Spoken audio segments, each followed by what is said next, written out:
Hello everyone. सो कैसे हैं आप सभी? आई होप आप सब बहुत अच्छे होंगे। स्वागत है आप लोगों का एक बार फिर से मेरे channel teaching target with me में, जहां आज हम बात करेंगे सीटेट एग्ज़ाम पैटर्न के बारे में।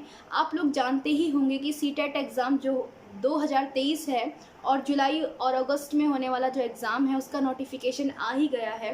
सो जितने भी स्टूडेंट फर्स्ट टाइम अपना सीटेट एग्ज़ाम देंगे उनके लिए जानना बहुत ज़रूरी हो जाता है सबसे पहले कि इसका पैटर्न आखिर क्या रहता है। तो जानेंगे आज हम इस वीडियो में कि ये टोटल कितने मार्क्स का होता है, कौन कौन से सब्जेक्ट हमें इसमें तैयार करने होते हैं, ईच सब्जेक्ट कितने मार्क्स इसमें, ये बहुत सी जो इन्फॉर्मेशन है सीटेट से जुड़ी हुई आज हम इस वीडियो में डिस्कस करेंगे। सो आप लोग अंत तक बने रहिएगा। सो चलिए शुरू करते हैं। देखिए, जो ये सीटेट एग्ज़ाम होता है ये ज़रूरी है उन कैंडिडेट के लिए जिनको भविष्य में जाके एज अ गवर्नमेंट टीचर बनना होता है।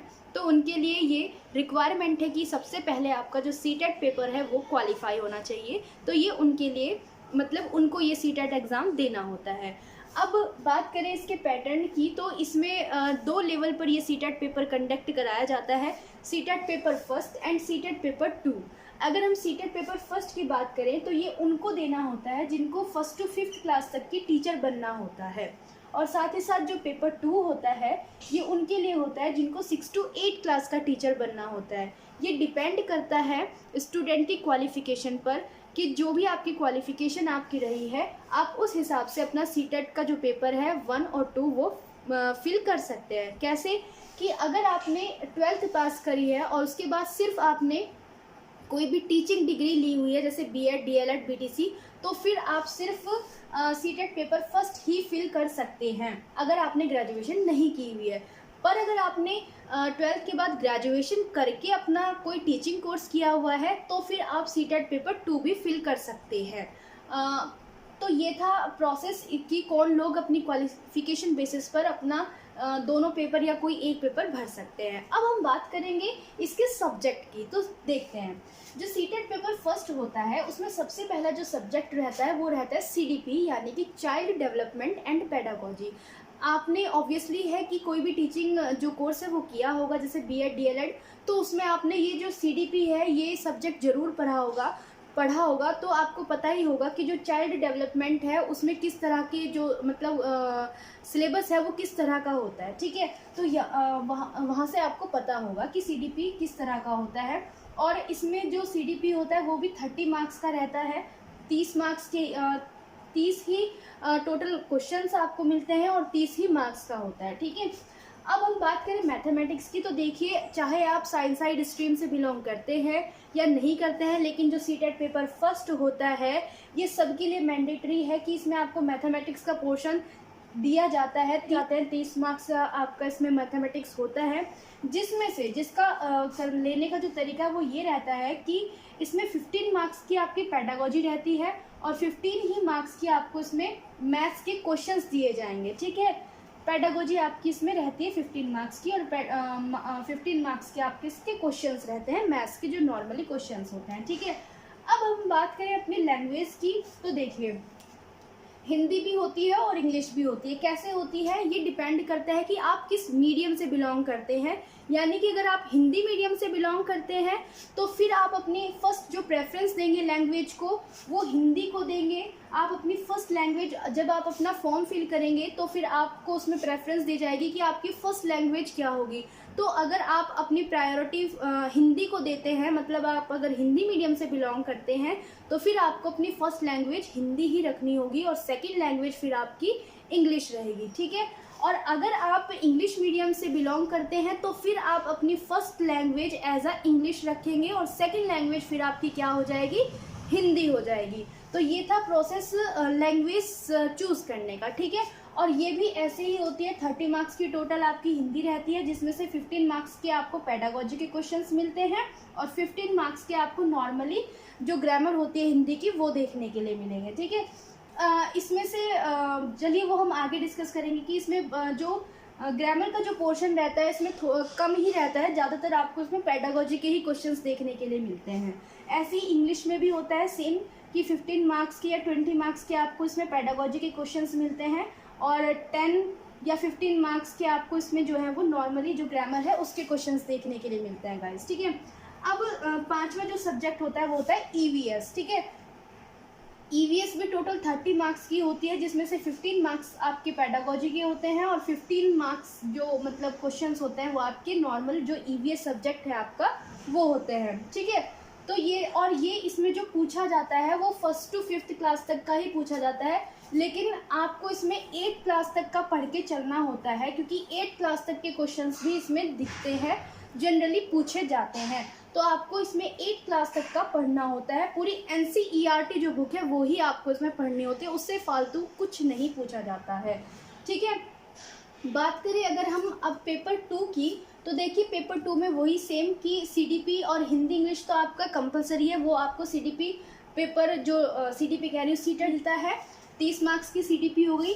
और ऐसे हिंदी और इंग्लिश की भी आपकी 30 और 30 मार्क्स की होती है, जिसमें से 15 मार्क्स की आपकी पेडागोजी आ जाती है और 15 मार्क्स के आपकी नॉर्मल जो हिंदी के क्वेश्चंस ग्रामर के होते हैं वो आते हैं, ठीक है। ऐसी आपकी सेम इंग्लिश, और इसमें भी सेम चूज़ करने का वो तरीका है वो यही है कि अगर आप हिंदी मीडियम से हैं, आपने हिंदी पढ़ी है स्टार्टिंग से ही, तो आप अपनी फर्स्ट जो लैंग्वेज की प्रेफरेंस है वो हिंदी को देंगे और सेकंड को आप इंग्लिश को देंगे। और अगर आप इंग्लिश मीडियम से हैं तो फिर आप अपनी फर्स्ट प्रेफरेंस जो है वो इंग्लिश को देंगे और सेकंड प्रेफरेंस लैंग्वेज की हिंदी को देंगे, ठीक है। तो ये तो बात इतनी। अब अगर आप साइंस साइड स्टूडेंट हैं, साइंस साइड से बिलोंग करते हैं, तो फिर आपका इसमें 30 मार्क्स की आपको प्रॉपर मैथ्स के क्वेश्चंस इसमें देखने के लिए मिलते हैं और 30 मार्क्स के ही आपको इसमें साइंस के जो क्वेश्चंस हैं वो देखने के लिए मिलते हैं, ठीक है, अगर आप साइंस साइड स्टूडेंट हैं तो। और सेम वही चीज़ इसमें भी आपको 15 मार्क्स के जो है वो पेडागोजी के क्वेश्चंस मिलते हैं और 15 मार्क्स के जो आपके कंटेंट है मैथ्स का वहाँ से क्वेश्चंस मिलेंगे। सेम ऐसी साइंस में भी 15 मार्क्स की पेडागोजी और 15 मार्क्स की जो साइंस की कंटेंट है NCERT जो होती है 6th 7th 8th क्लास की वही होती है, लेकिन आपको यहाँ पे 10th क्लास तक का तैयार करना होता है, क्योंकि वहाँ से भी क्वेश्चंस पूछे जाते हैं, ठीक है। और NC जो ERT है वही आपको यहाँ पे कंटेंट के लिए जनरली फॉलो करनी होती है। रही बात पेडागोजी की, तो पेडागोजी के लिए आपको अलग से पढ़ना रहता है, उसके लिए आप बुक भी पढ़ सकते हैं या आप अपने यूट्यूब से भी उसको पढ़ सकते हैं पेडागोजी को, ठीक है। तो ये तो थी बात अभी सिर्फ किसकी, जो साइंस साइड से बिलोंग करते हैं बच्चे उनके लिए। लेकिन जो बच्चे आर्ट साइड से या कॉमर्स था जिनके पास, जो उस साइड से बिलोंग करते हैं, तो फिर यहाँ पर उनको मैथ्स और साइंस ना दे करके SST का जो पोर्शन है वो दिया जाता है। उनके पास SST का ऑप्शन मिलता है तो उन्हें SST लेनी होती है। ये SST उन्हें पूरी 60 मार्क्स की देखने के लिए मिलती है, जिसमें से 30 मार्क्स की पेडागोजी होती है और 30 मार्क्स के जो है आपको कंटेंट से जो क्वेश्चंस है वो देखने के लिए मिलते हैं। अब SST में आपको पूरा हिस्ट्री, ज्योग्राफी और इकोनॉमिक्स हुआ या पॉलिटी हुआ, इस तरह के क्वेश्चंस आपको यहाँ पर SST में तैयार करने होते हैं, साथ में आपको पेडागोजी के क्वेश्चंस भी तैयार करने होते हैं।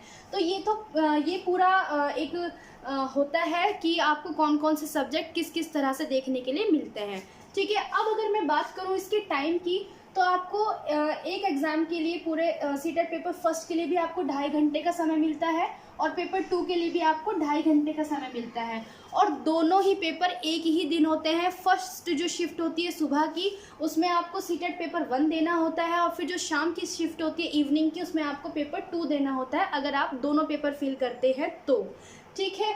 और बात करें अगर हम मार्क्स की, तो टोटल इस तरीके से ये भी पूरा 150 मार्क्स का होता है और ये भी पूरा आपका 150 ही मार्क्स का होता है।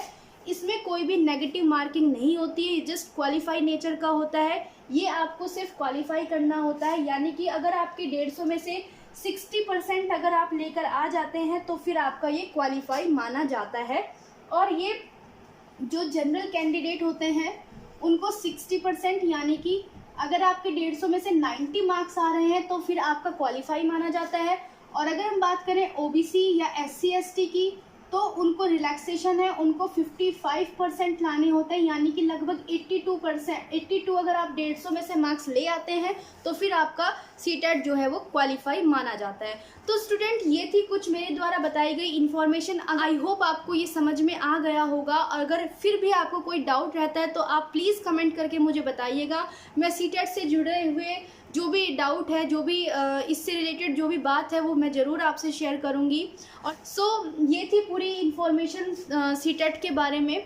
आगे जो डिटेल जो इसका सिलेबस है कि कौन कौन से टॉपिक हमें यहाँ पर देखने मिलते हैं, वो मैं नेक्स्ट वीडियो जब लेकर आऊँगी तो उसमें हम डिस्कस करेंगे। तब तक के लिए आप अपनी तैयारी शुरू कर दीजिएगा, समय बहुत कम है। सो बाय बाय एवरीवन।